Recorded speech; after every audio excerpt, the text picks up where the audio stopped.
Sila ang TBJ Defenders. Pagtatanggol ang katotohanan sa mga bashers. Tunay ang kanilang dala, katotohanan talaga. Sabihin yung ibiyan sa kanilang uubra.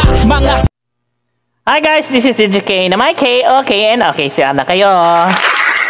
Ayan, shoutout po sa mga ka-TBJ legit overcuts natin dyan. Hi guys, hello. Ayan, magandang araw sa inyong lahat guys. Nandito ako, ayan, no? Please don't forget to like and subscribe to my channel and click the notification bell. Pakiclick na rin po yung mga TBJ Defenders natin. Nandyan po yung link nila down below. Ayan, so kilala nyo naman kung sino ako, di ba?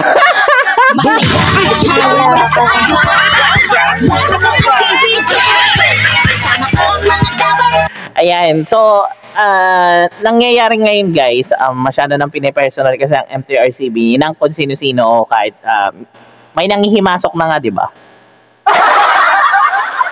So ito guys, no, pag nagkamali kasi, nagbibigay naman po sila ng chance. So yung mga naapektuhan, management ang sasalo dyan, nagpatuloy, hindi nyo masaway si Vice, sabi, wow, di ba? MTRCB naglabas ng pahayag hinggil sa no work no pay na mangyayari kapag sinuspindi nila ang It's Showtime. Ayan, share kay Stariray. Ayan, guys, please don't forget to like and subscribe kay Stariray, ha. Naglabas ng press statement ang Movie and Television Review and Classification Board o MTRCB nitong Linggo, October 1. Hinggil sa... Eto guys, no, kasi trabaho po ng MTRCB talaga, ito with yung mga mali. So, ang problema kasi guys, in my opinion, nagpasaway kasi talaga. Alam na disco sino, di ba? So, wala na tayong magagawa dun. Sa issue ng no work no pay na mga empleyado ng It's Showtime na maaapektuhan kung matuloy ang... Tsaka ito, di ba? Sabi ni Vice, kaya niya naman, di ba? Di ba? 12 airing day suspension nito. Sa isang pahayag, iginiit ng MTRCB na magkaiba umanong usapin ang desisyon nitong suspindihin ang It's Showtime at ang issue ng no work no pay. Ayon sa statement ng MTRCB. Eto guys, no, it's not a big issue naman kasi ang kumpanya malaki, ano ba? Mayaman yung kumpanya. Si ABCBN mayaman. Pwede yun. Style nyo. Magka-gasino lang naman yan sa kanila guys. Pero ang hindi lang talaga nila matanggap na napatawan talaga sila ng parusa.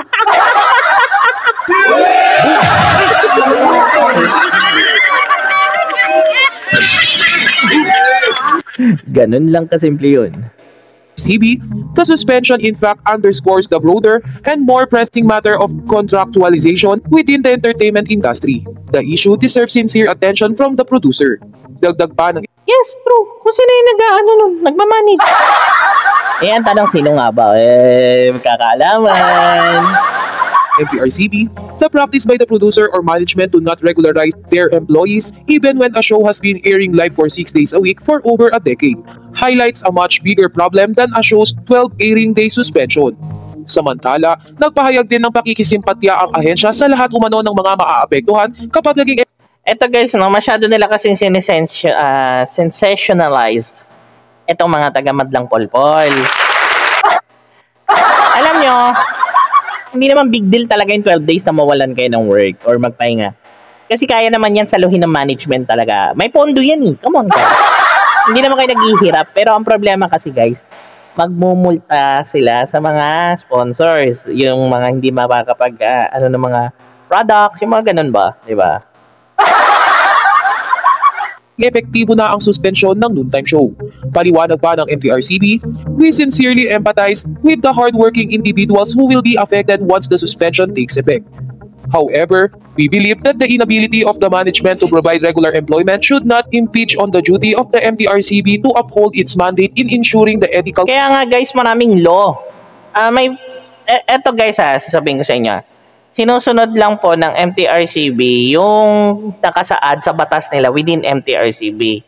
Ang tanong ko nga dito, bakit yung kini-question kayo na nga nakagawa ng mali.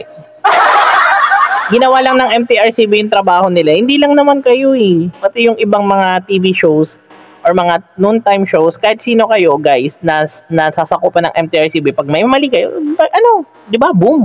Ganun. Talaga makaka-receive kayo. Come on guys. compliance of broadcasting content by any production company or television network, pursuant to Presidential Decree Number 1986. It remains the prerogative of the producer management to suspend, sanction airing hosts as they deem fit, which has been the practice of other noontime shows. Which is, guys, hindi na to bago sa atin eh. Dati nga nung di ba? Yung kay Marcos, nasa-sanction niya yung mga pasaway na mga TV networks Oh. What's the difference within MTRCB? Ang MTRCB, tinatama lang naman yung mali ng It's Showtime. So, big deal, ganon. Masyado kayo nag-iinate, ganon. Come on, guys.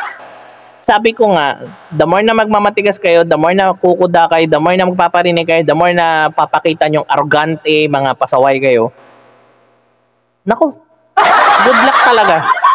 Ayaw nyo gayahin ng TVJ. Tignan nyo ang TVJ. They just doing their job. Pag may mali, sorry agad. Then tanggapin lang yung verdict. That's it. Diba? As hosts are beyond the jurisdiction of the MTRCB.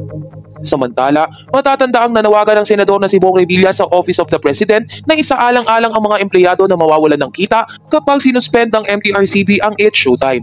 Kaya naman para sa madlang people ay baliwala ang panawagan ng senador sa MTRCB at talagang matutuloy ang suspensyon ng It's Showtime. Diba? Yun yung sinasabi ko, guys, na sa video na yun yung sinasabi ko sa inyo, guys, na hindi kasi lahat pwedeng brasuhin. Kaya nga ang sabi ko sa inyo, pag may mali. So, let's change for the good. Ika nga, lesson learned. Come on. Anyways, guys, maraming salamat po. Sana po galangin natin ang desisyon ng MTRCB. Suportahan natin ang MTRCB, yung mga kawani nito, pati si Lala Soto. And ang TVJ, of course, at ang mga TVJ legit number cards din natin dyan. Shoutout sa inyo. This is DJK na may K, okay, and okay din kayo. Please don't forget to like and subscribe to my channel and click the notification bell. Pakiclick na rin po yung mga TVJ legit defenders natin na nandyan po. Ang link nila down below. Ang kasabihan nga natin, always be kind, be yourself, be authentic, and be original. And lots of love to everyone. And God bless you. This is DJK. Masaya lahat kasama.